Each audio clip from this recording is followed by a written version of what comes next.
L'entrepôt du bricolage de Saint-Jean-de-Moiran et Chirolles-Comboire, Saint-Martin-d'Air vous présente Si on parlait. L'entrepôt du bricolage, l'esprit entrepôt, ça change tout. Avec Gilles Trignard Résidence, vous êtes confortablement installé pour regarder Si on parlait.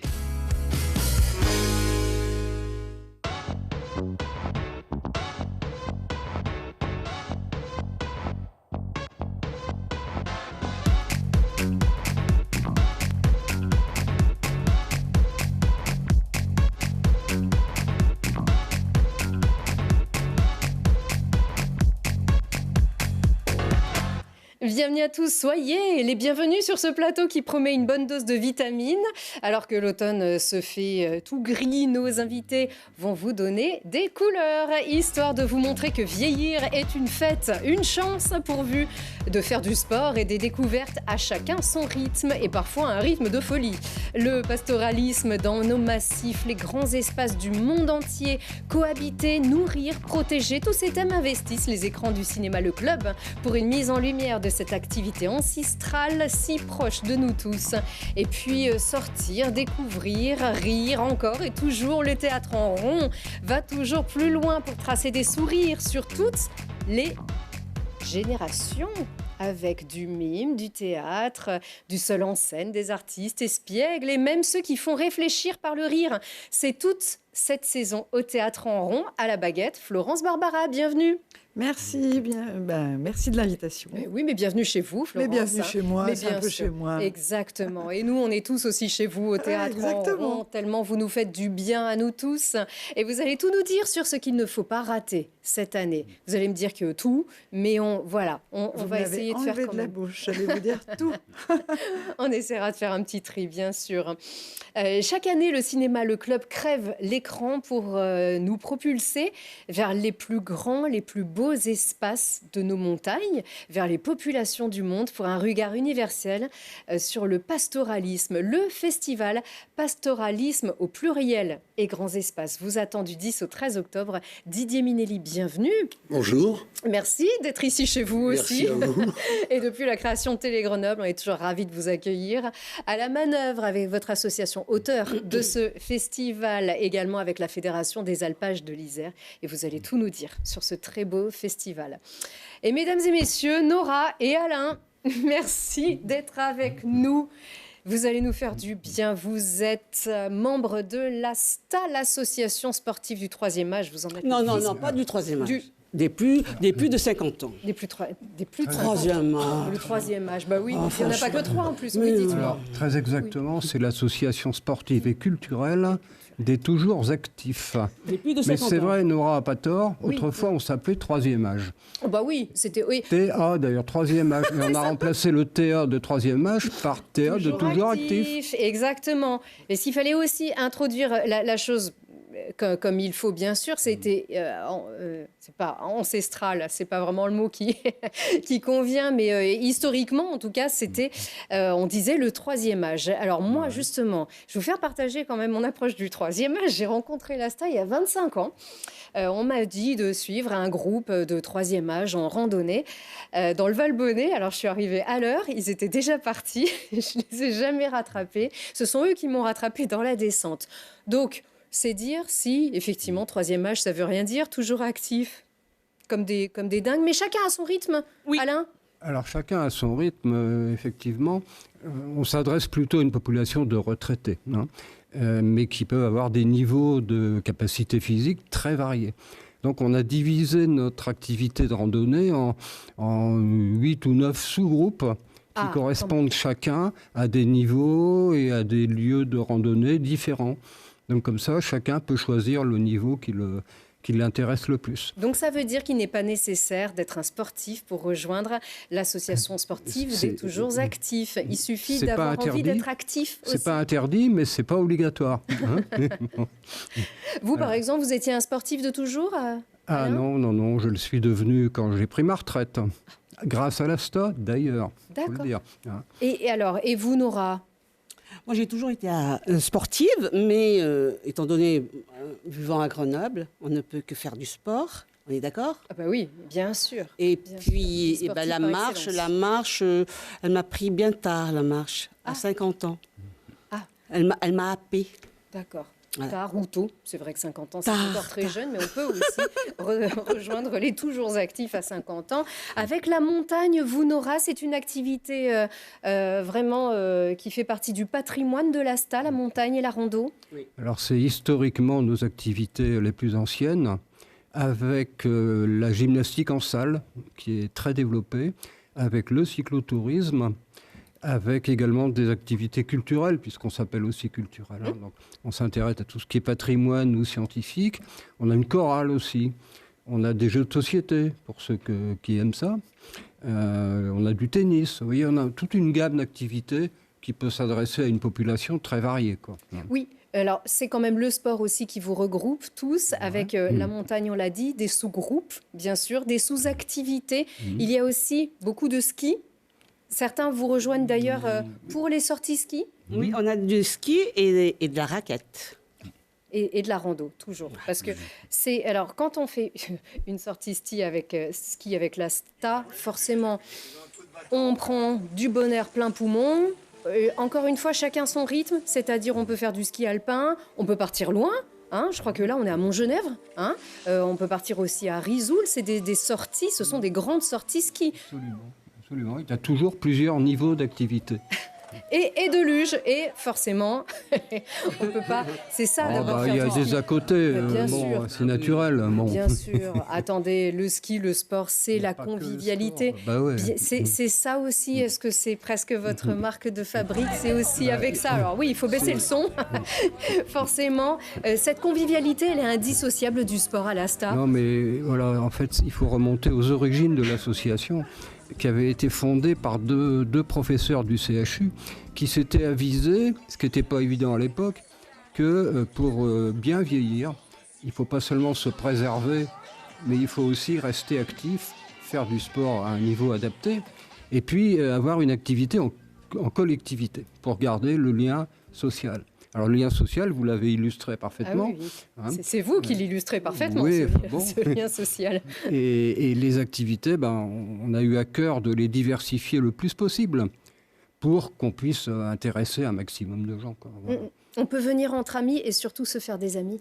Alors On on peut se venir fait tout des seul. amis, on vient entre amis si on veut bien sûr, mais on aime bien aussi quand on peut se faire des amis nouveaux. Et comme vous le dites, sportive et culturelle, on peut nourrir son esprit, on pratique une activité sportive. C'est prouvé encore et encore, l'activité sportive réduit le risque de maladies cardiovasculaires, pourvu d'être pratiquée dans des bonnes conditions aussi. Il n'est pas nécessaire d'arriver avec un certificat, je peux pratiquer du sport. Chez vous, c'est chacun fait comme il veut. Alors Si. oui, Ça dépend des sorties. Il faut un certificat médical. Alors on demande pour certaines activités sportives exigeantes, on demande un certificat de non-contre-indication, simplement, D'accord. qui est valable 3 ans. Donc, vous voyez, c'est pas une contrainte énorme. Mais si, on le demande, même si ça ne constitue pas une garantie absolue, hein, on le sait bien. Mais bon, on prend quand même ce minimum de précaution, parce qu'on emmène parfois des gens à 2000 mètres d'altitude. Hein. Donc s'il y a un problème, il faut pouvoir le détecter. Comment est-ce que vous êtes encadré ? Alors, toutes les sorties sont animées par des bénévoles formés. Formés soit par nous-mêmes et par la Fédération française de randonnée. Mais ce sont quand même des bénévoles, ce ne sont pas des professionnels. Hein. En revanche, nous avons des professionnels pour tout ce qui concerne des activités de gymnastique en salle. Parce que la gymnastique des personnes d'un certain âge, c'est un métier. On ne peut pas l'improviser. Donc là, on a recours à des formateurs salariés, si vous voulez. Mais sinon, toutes les randonnées sont encadrées, organisées et conduites par des bénévoles. Donc on vit essentiellement du bénévolat, ce qui nous permet, entre parenthèses, de ne pas être trop cher, quoi, aussi. C'est-à-dire, est-ce qu'il y a une cotisation à l'année et on paye chacune de ces sorties aussi ? Voilà, il y a une cotisation de 50 € par an. Et puis, alors, les activités elles-mêmes ont des tarifs très variables. Hein. C'est hyper accessible déjà l'adhésion à l'année, ça, Oui. déjà. Voilà. Et vous, Alain, vous avez donc découvert le sport à la retraite. Qu'est-ce que ça vous a apporté à vous, en fait, dans votre corps, dans votre esprit, dans vos relations sociales? Ça m'a apporté peut-être d'être encore en forme. Hein. Je touche du bois, même s'il n'y a pas de bois à toucher dans ce studio. Quel âge avez-vous? J'ai 77 ans. Hein, bon, je marche encore correctement. Et puis, ça m'a apporté, comme on le disait tout à l'heure, ça m'a apporté un lien social renouvelé. Parce que je n'avais de lien social qu'avec mes collègues professionnels. Ce qui, quand même, finit par lasser. Bon. Ça fait à Télé-Grenoble, on ne se lasse jamais de ses collègues, Non, si vous mais saviez. Ça dépend des milieux. Non, bien sûr, tout à fait. Et vous, Nora, racontez-moi votre histoire avec l'ASTA. Avec l'ASTA, un jour, j'ai vu de la lumière, je suis rentrée. Vous en aviez entendu parler auparavant? Parce que c'est quand même une association très connue dans le bassin grenoblois. Non, mais de toute façon, quand on arrive à l'ASTA, c'est de bouche à oreille. Et puis on rentre, on y va, on s'inscrit. C'est pour ça que les gens qui sont chez eux, il faut absolument qu'ils ouvrent leurs portes et qu'ils arrivent chez nous. Parce qu'il ne faut pas rester isolé. Et l'ASTA, c'est la société civile. Aujourd'hui, il y a de tout. Il y a des sympas, il y a des rigolos, il y a des sérieux. Et puis surtout, on a beaucoup de femmes qui encadrent. C'est bien, ça. Les femmes, elles ont poussé, hein, pour s'affirmer. Elles ont poussé. Et il y en a même une qui a créé, Gisèle, la sortie du dimanche pour les 50 ans qui travaillent encore et qui ne peuvent pas sortir le mardi. Ça, c'est bien. C'est presque une transition aussi vers la retraite. Voilà, on les accompagne, et puis... C'est pas simple aussi pour tout le monde aussi, certaines Non. Les nouveaux, quand ils arrivent, on les accueille, on les fait ressentir eux-mêmes, on discute avec eux, on les met à l'aise. Et puis voilà. Et puisqu'on parle aussi des sorties culturelles, il y a une sortie annuelle qui clôt la saison. Ici, en l'occurrence, c'était à Vienne. Non, pas de patrimoine, on boit un coup encore.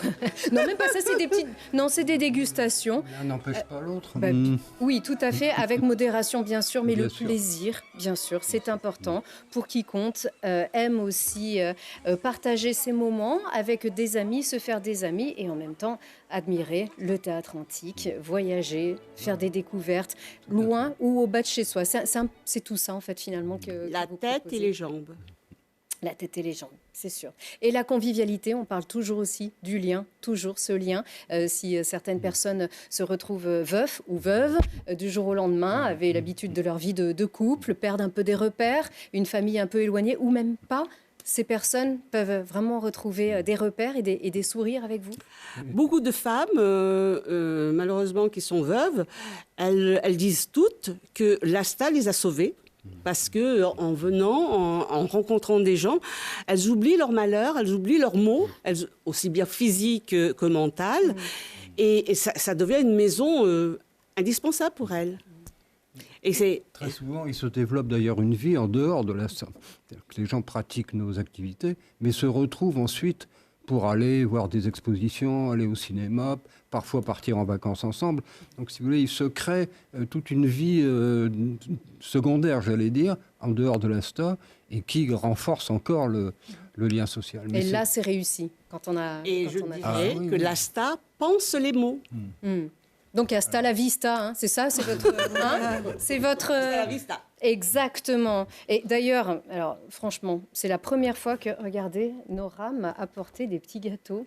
Mais c'est sans ça, raison, l'ASTA. juste pour faire plaisir. Quand on Mais se promène, voilà. quand on randonne, arriver au sommet, avec la sueur, la transpiration, on partage. Donc, alors, rien du tout, Didier. Non, mais le partage, c'est le mot-clé de l'ASTA. Tout à fait. Tout le monde arrive avec son petit truc, des gâteaux, des bonbons, et puis voilà. Moi, j'aimerais bien venir vous voir. J'ai bientôt l'âge requis, hein, de toute façon. Dites-moi, Alain. 50 ans à l'âge requis, donc vous en êtes loin non. encore. Oui, mais quand même. Le temps va vite. Moi, j'ai 48 ans. Voilà, c'est tout. Dans 2 ans. Exactement. Juste, vous ouvrez vos portes. On peut venir vous voir et devenir bénévole à l'ASTA aussi. Mais Et bien ça, sûr. ça c'est d'actualité. Expliquez-nous. Le bénévolat, comme je le disais, hein, le bénévolat, c'est notre organisation principale. C'est-à-dire toutes nos activités, sauf la gymnastique en salle, reposent sur les bénévolats. Sur le bénévolat. Et une de nos préoccupations, c'est d'en recruter suffisamment pour maintenir nos activités ou en créer d'autres. Hein. Donc, où et quand est-ce qu'on peut venir vous voir? Alors, vous pouvez venir nous voir 6 rue Berthe de Boissieu à Grenoble. C'est la maison des associations hein, de la ville de Grenoble. Il y a toujours quelqu'un, il y a un secrétariat permanent. Un forum chaque année? Alors, on participe bien sûr aux forums municipaux de Grenoble et des villes alentours. Ça, on y est toujours. Et puis, on participe aussi à quelques activités ponctuelles comme la métro rando, par exemple. Ou bien la fête des tuiles, ou des choses comme ça. Et là, on peut encore s'inscrire. Hein. Et est-ce que toute l'année aussi, on peut prendre son adhésion chez vous? Toute l'année, oui. Voilà. Ça, c'est très ouvert. Franchement. Pour 50 €, exactement. Ouais. Ça, voilà. Et des gâteaux en retour. Alors là, vraiment. Elle n'en revient pas. Hein. Non, franchement, ça, personne ne nous a jamais rien offert. Non. Si vous saviez, N'en fais pas trop.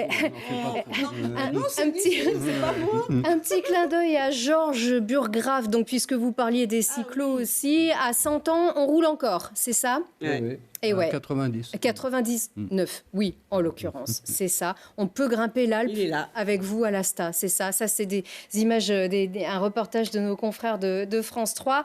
Bon, les cyclos, c'est pas jusque-là. Parfois, c'est les 21 lacets de l'Alpe d'Huez. C'est aussi des cyclos. Oui, là, en l'occurrence, c'était bien ça pour ces 99 ans. Mais on peut aussi y aller un peu plus mollo quand même, j'espère. On peut y aller beaucoup plus mollo, oui, heureusement. Et bien voilà. Non, mais je veux dire qu'on ne va pas tuer les vieux, quoi. Non, c'est le contraire. C'est le contraire. Voilà. On a dit, on Donc réduit. on est là. On réduit, non, on améliore leur espérance. Donc on vous invite à venir nous voir. On va tous y aller, hein, on est d'accord. Ça vous donne envie ou pas? On va faire un gros.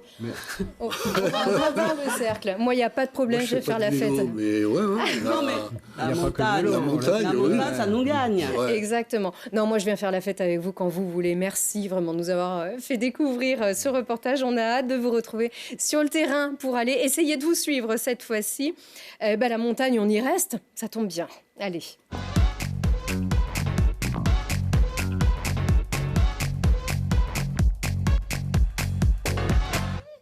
Le goûter, non, je goûterai à la fin. À la fin, ça a l'air tellement moelleux.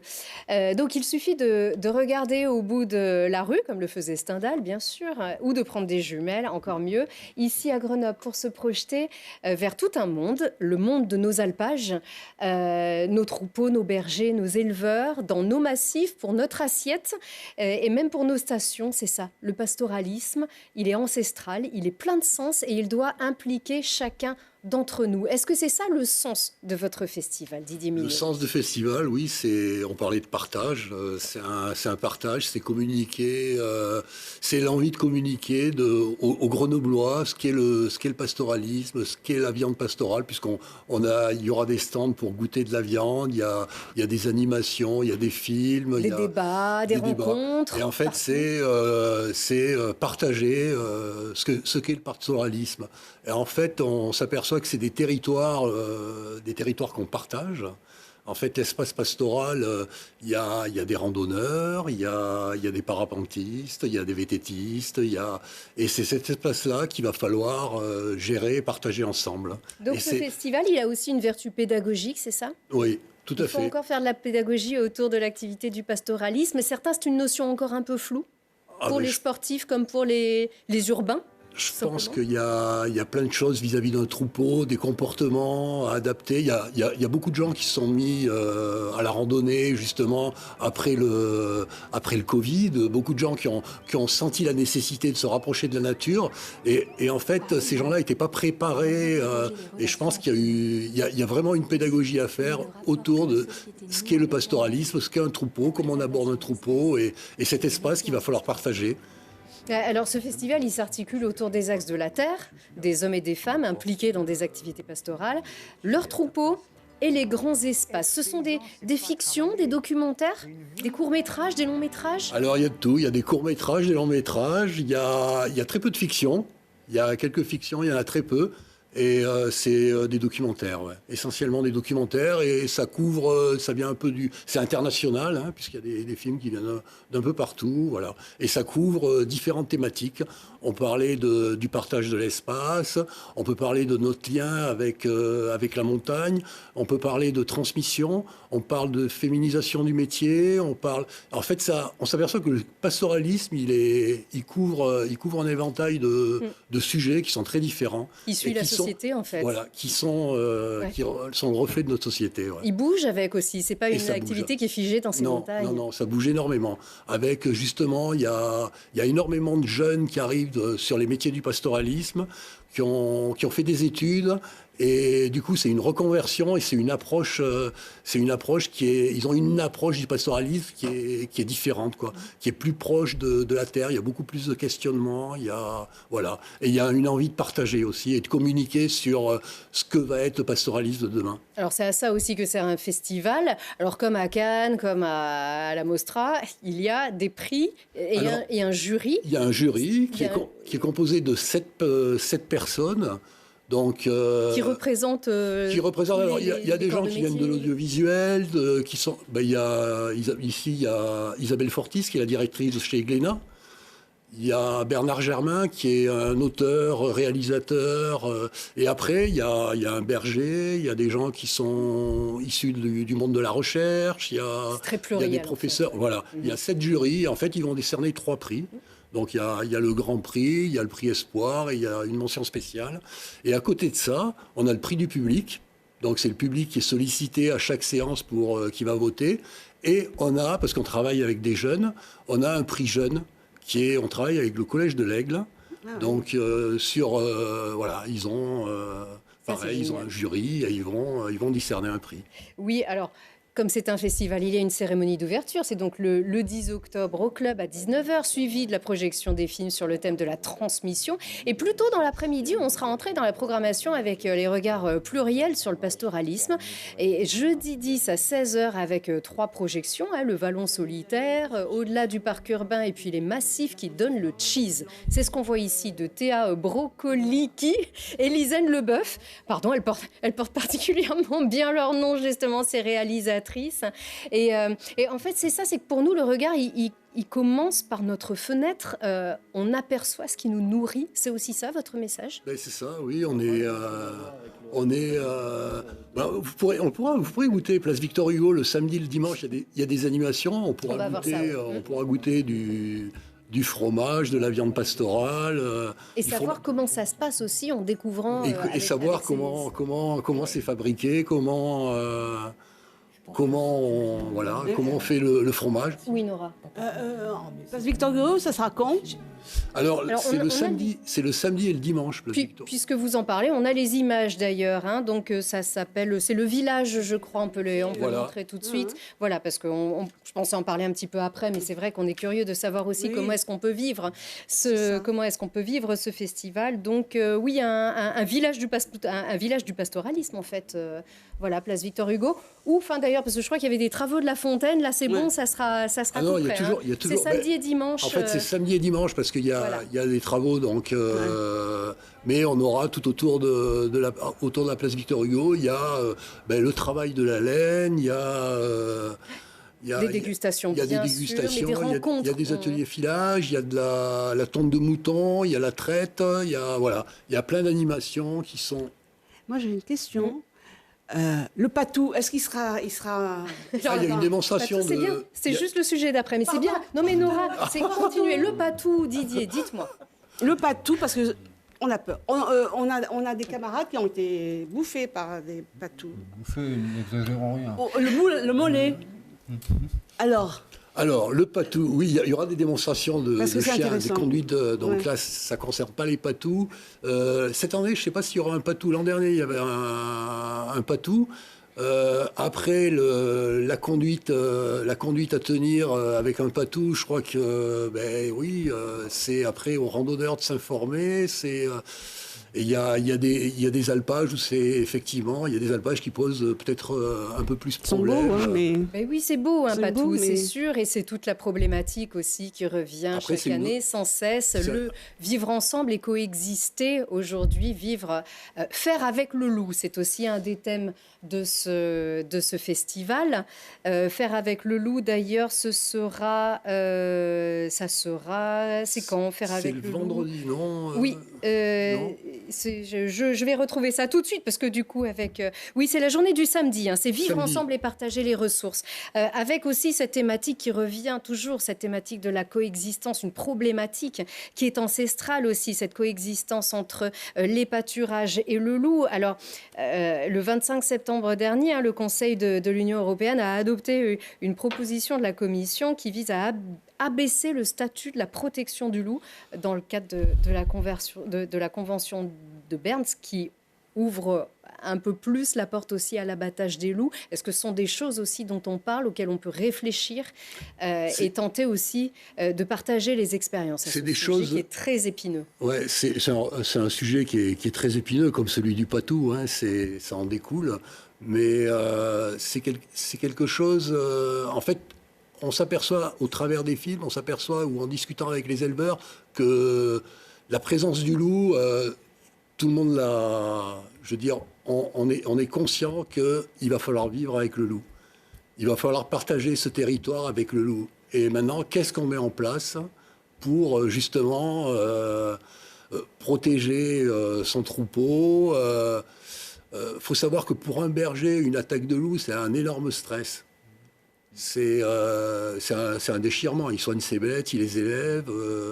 Il y en a plusieurs qui passent à la trappe en une nuit. C'est des fois plusieurs nuits d'affilée où le berger est sollicité, où il ne dort pas, quoi. Donc c'est un véritable stress. Et justement, pour accompagner tout ça, qu'est-ce qu'on met en place? Mais est-ce que ce problème, il est dû qu'à chez nous ou dans toute l'Europe? Parce que finalement, nos paysans, ils se plaignent plus que nos frontaliers.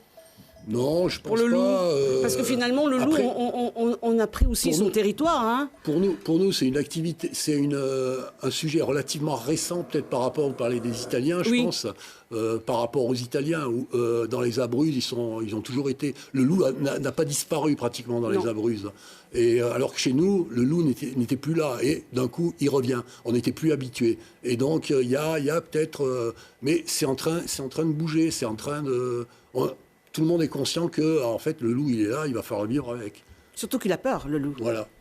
Et donc, on en saura plus sur cette journée du samedi. Hein. Je ne sais plus si c'est le 12 ou le 13. Le 12. Voilà. Ouais. Parce que Nora, restez bien avec nous justement et écoutez aussi ce qui suit. On parle bien sûr d'élevage, on parle aussi de risques naturels, on parle aussi de changement climatique avec ce très beau film, Vérandana, qui est c'est vrai que le pastoralisme, c'est un témoin du changement climatique et de la sécheresse. Ouais. Mais même, bon, là, on est sur les hauts plateaux au Chili. Et c'est vrai que même chez nous, l'eau, c'est la ressource en eau, c'est un véritable problème pour les bêtes. On l'a vécu pas cet été, l'été d'avant, où ils ont été obligés de redescendre des troupeaux parce qu'il n'y avait plus d'eau. Hein. Ou alors, c'est les alimenter. Et donc, on va pouvoir réfléchir à tout ça et puis aussi s'aérer l'esprit sur ce très beau festival, vraiment, le festival pastoralisme au pluriel et grands espaces. Voilà, jusqu'au 13 octobre, au cinéma Le Club et tout autour, avec des discussions, des échanges, des projections, des débats. Merci beaucoup. Tout de suite, on va rire. Hein? Allez, Florence, encore du spectacle, mais on rit.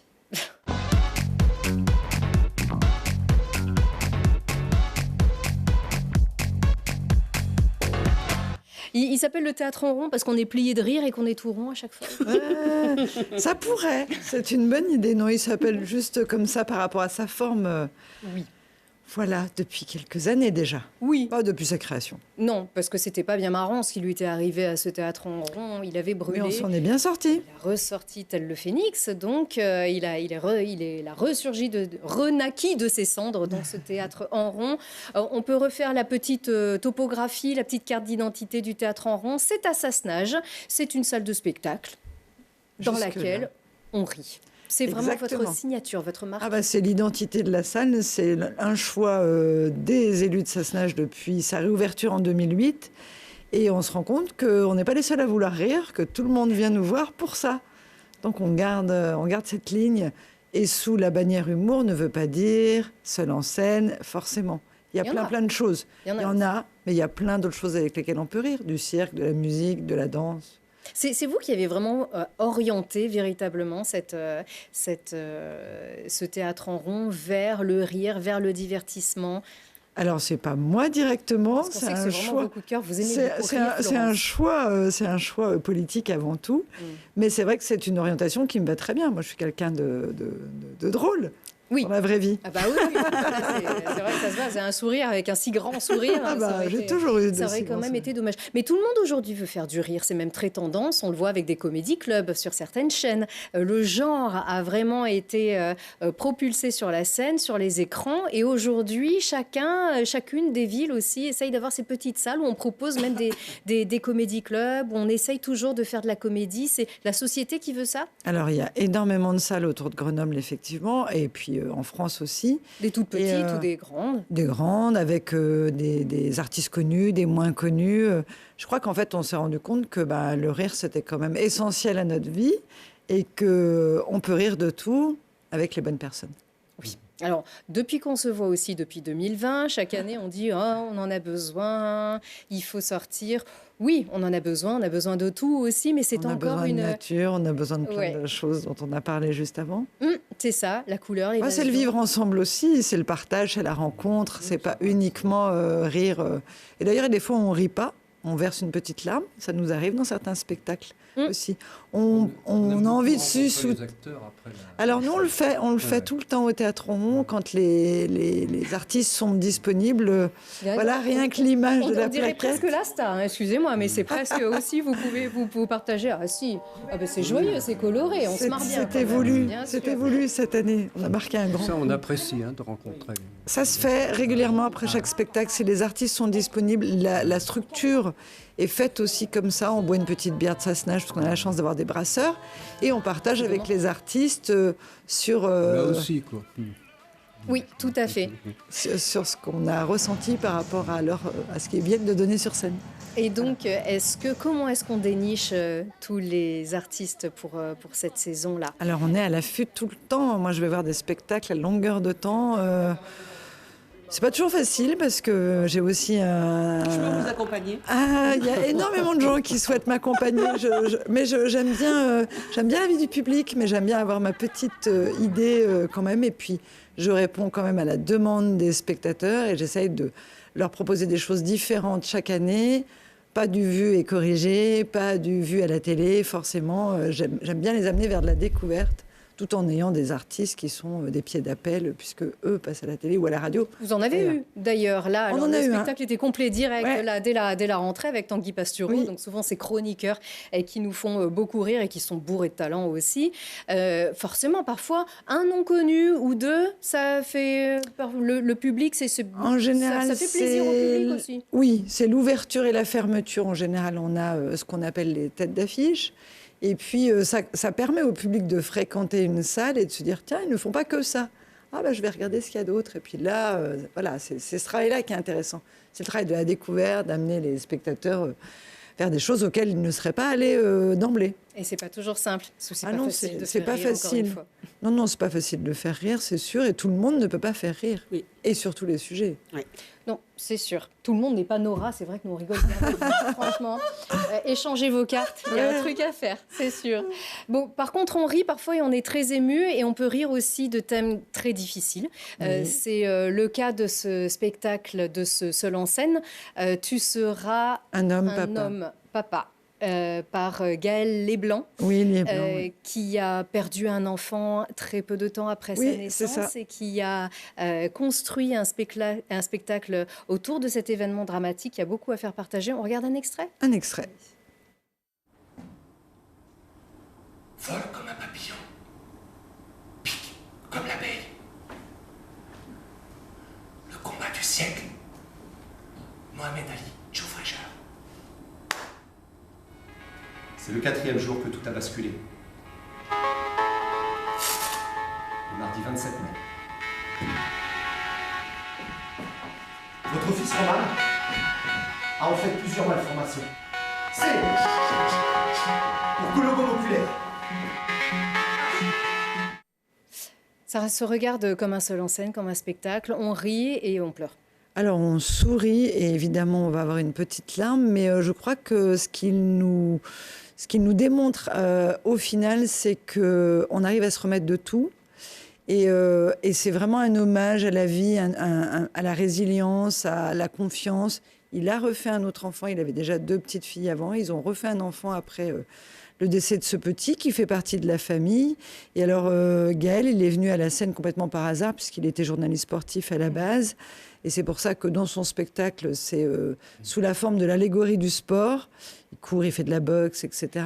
Et c'est en allant à la boulangerie où la dame l'interrogeait sur le nombre de pains au chocolat qu'il devait prendre. Et il a raconté son histoire et cette dame lui a dit « Mais vous devriez la raconter publiquement ». Et c'est comme ça qu'il est venu à la scène. C'est aussi une belle histoire en dehors de ce qu'il peut présenter. Et en tout cas, oui, on ressort avec les frissons sur les... Ouais. Sur les bras, et on aime aussi provoquer ça, voilà, c'est important aussi. Il a aussi coproduit le documentaire Au cœur des Jeux, qu'on peut encore voir sur France Télévisions, au cœur des JO de Paris. Il fallait faire un tri, on a essayé, puisque tout est vachement bien, et d'ailleurs tout va bien, c'est le nom de ce spectacle-là, le 7 décembre. Parce que tu seras un homme papa, c'est en octobre. Oui, c'est au mois de novembre. C'est le 30 novembre.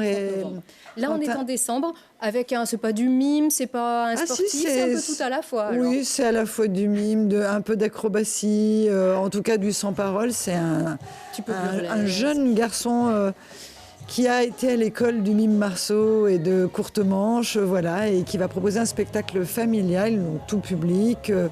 Et alors, il danse. Il grimpe sur des chaises avec les mains, enfin voilà. Eh ben c'est voilà. visuel et Sans cadeau d'anniversaire. Sans parole. Ah ben voilà, une spectatrice de plus. Wouhou. Il est charmant en plus, il a un beau 7 sourire. décembre, un beau jeune homme. Tout à fait. Et alors, amoureux, puisqu'on en parle avec vous, Nora, amoureux, ça aussi, c'est un de vos coups de cœur. Florence, avec ce garçon qui est imitateur, humoriste, et qui enchaîne les voix en chantant. Alors lui, il vient de Belgique, où je l'ai découvert. Vous me demandiez comment je faisais la programmation. De temps en temps, je vais un peu loin. Et là, je suis allée en Belgique le découvrir. Alors, c'est une star en Belgique, on le connaît beaucoup moins ici. Mais il a une sacrée capacité d'imitation et il a fait un spectacle sur l'amour. Venez, Nora, il va décocher la fèche. Et vous allez... C'est en janvier. C'est Cupidon. Ça, c'est en janvier. Entre-temps, il y aura eu le 31 décembre avec les Swingers, notamment. Oui, alors, ça, c'est chouette. on connaît bien Télé Grenoble. Tout à fait, exactement. Et pour la suite, il faudra revenir. Ah, Florence. mais j'espère bien. Oui, parce que vous avez encore une super programmation pour le encore printemps. sur le sabot. D'accord, on fait ça. Volontiers. Bien sûr, non mais Nora, bien sûr, bien sûr. Merci, ça se passe au Théâtre en Rond. On vous garde tout de suite, on a le temps quand même, les bons plans quand même. Maintenant que vous êtes là. Allez. Volontiers.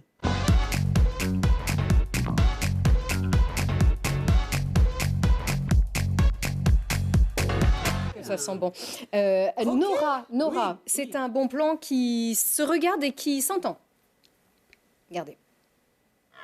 Ouais, c'est trop fort.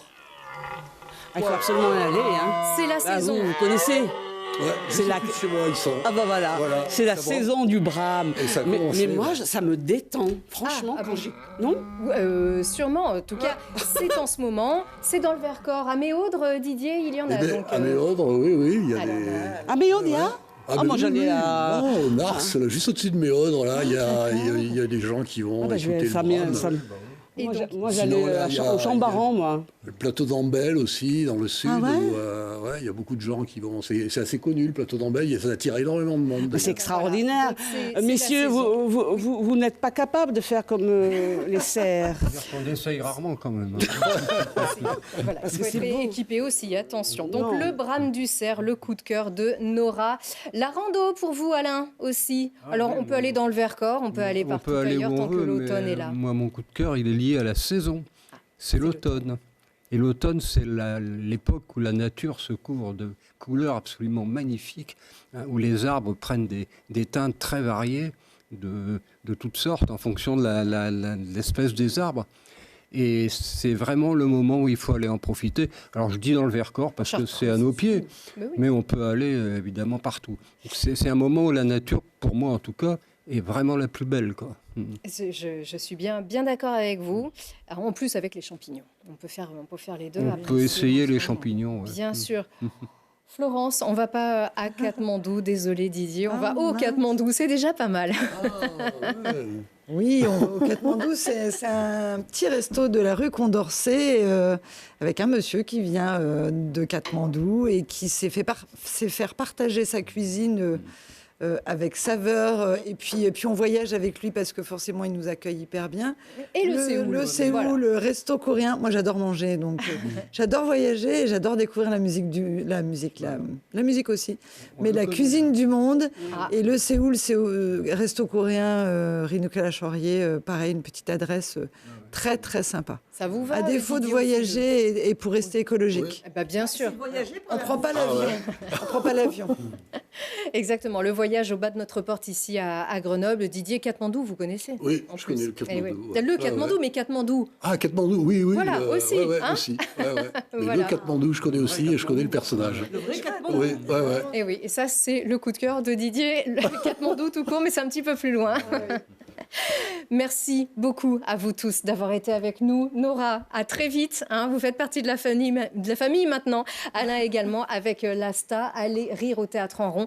Et le Festival du pastoralisme et grands espaces, c'est dans quelques jours, du 10 au 13 à Grenoble au Club. Merci à vous tous et à très vite. Merci. Merci.